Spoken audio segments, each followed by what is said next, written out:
Pertama, hijrah itu perjalanan menjaga iman, mempertahankan akidah, membela keyakinan. Kalau dipikir itu pindah dari Mekah ke Madinah bukan soal ringan, meninggalkan kampung halaman tempat di mana mereka dilahirkan, harta yang dibawa sekadar yang mungkin untuk dibawa. Semua keluarga yang beda akidah selamat berpisah. Medan yang ditempuh jauh, Mekah Madinah kurang lebih 415 kilo, 450 kilo. Kendaraan onta. Kalau siang panasnya membakar kulit, kalau malam dinginnya menusuk ke tulang sumsum. Kok mau turun ayatnya, kullu nafsin dha'iqatul maut. Kamu disuruh hijrah saja takut mati, padahal semua yang hidup bakalan mati. Hijrah ke Madinah mati, nongkrong aja di Mekah juga bakalannya mati. Berjuang membela agama mati, mengkhianati dan menjual agama mati. Berani mati, mati. Takut mati. Sehingga Sayyidina Umar dengar ayat ini turun, kalau sebagian sahabat mau hijrah ngumpet-ngumpet, beliau malah kumpulin Quraisy dekat Ka'bah, pidato, tuan-tuan, besok pagi yang namanya Umar bin Khattab mau hijrah dari Mekah ke Madinah. Siapa yang kepengen palanya pisah sama badannya, silahkan cegat Umar di jalanan. Besok tenang, beliau berangkat, nggak ada yang mau nyegat.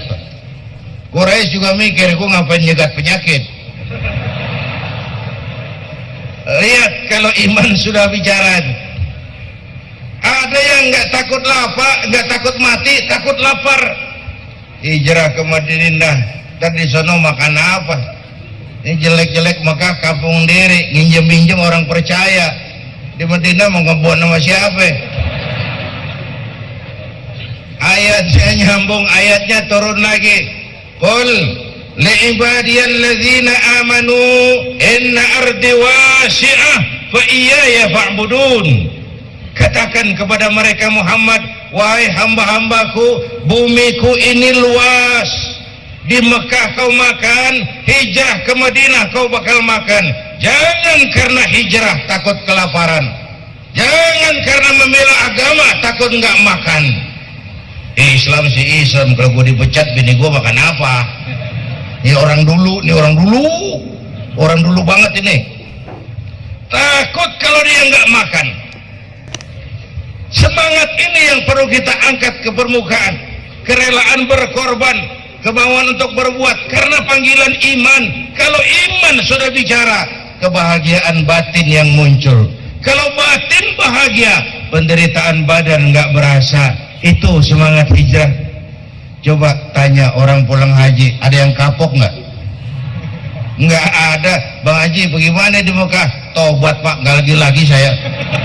Belum pernah. Malah waktu tawaf wada mengucapkan selamat tinggal ke Ka'bah, mau balik ke kampung halaman, air mata berlinang. Ya Allah, kapan saya bisa balik ke sini lagi? Pulang aja belum, udah mikirin balik. Apa yang dirasakan? Kebahagiaan hati. Kalau hati bahagia, penderitaan badan nggak terasa. Itulah hijrah. Datang yang lain, saudaraku dari Mekah, selamat datang di Madinah. Jangan takut lapar di sini. Kambing saya 4, ente pakai 2, saya 2. Nyari saudara. Datang lagi yang lain, saudaraku, semua cari saudara. Apa jawab orang Mekah? Terima kasih saudaraku, kami akan lebih senang kalau ditunjukkan kemana jalan ke pasar, agar kami bisa berusaha dan hidup nggak jadi beban bagi yang lain. Yang satu mati-matian mau nolong, yang satu berusaha agar hidupnya nggak jadi beban bagi yang lain. Nggak mentang-mentang turun perintah hijrah terus ngepak koper, udah ya gue duluan ya, jaga diri masing-masing ya.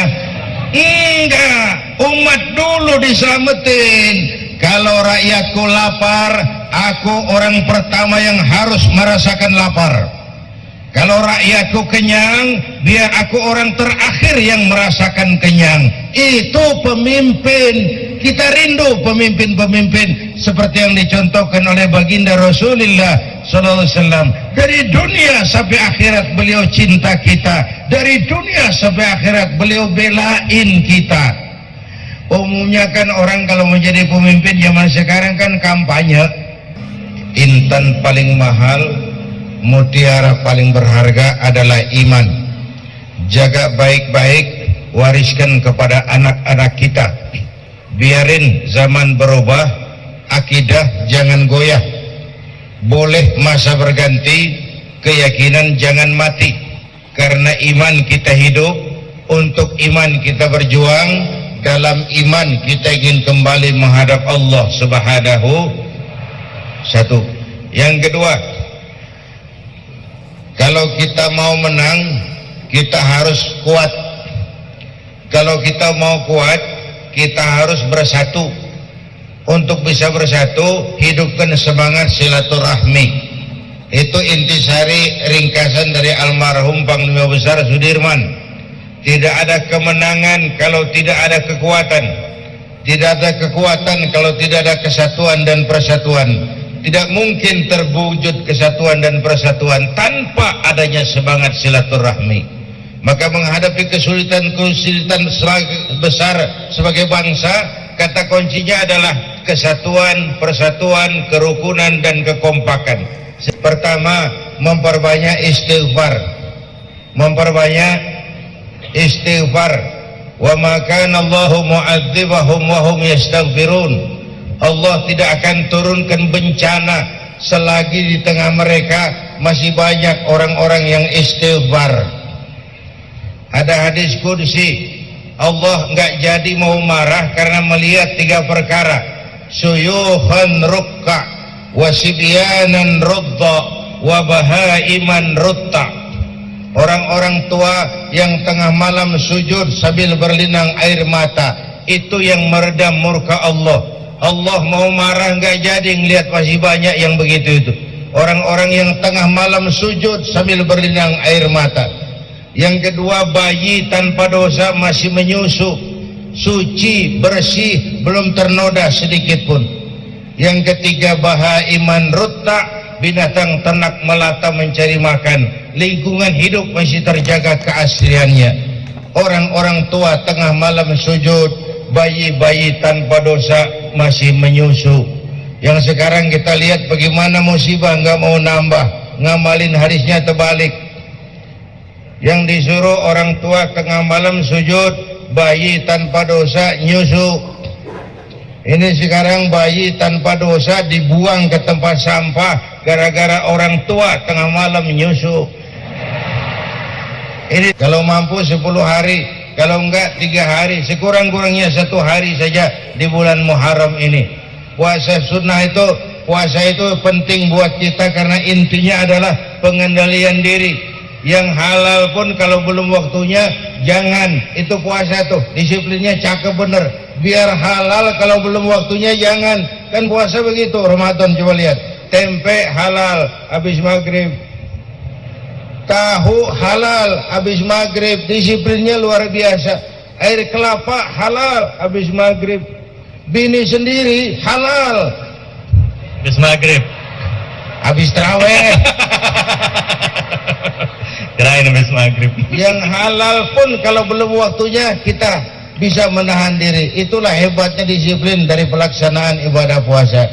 Saya kira ini nanti kita akan ikuti pembacaan doa oleh guru kita Habib Munzir Al-Musawa.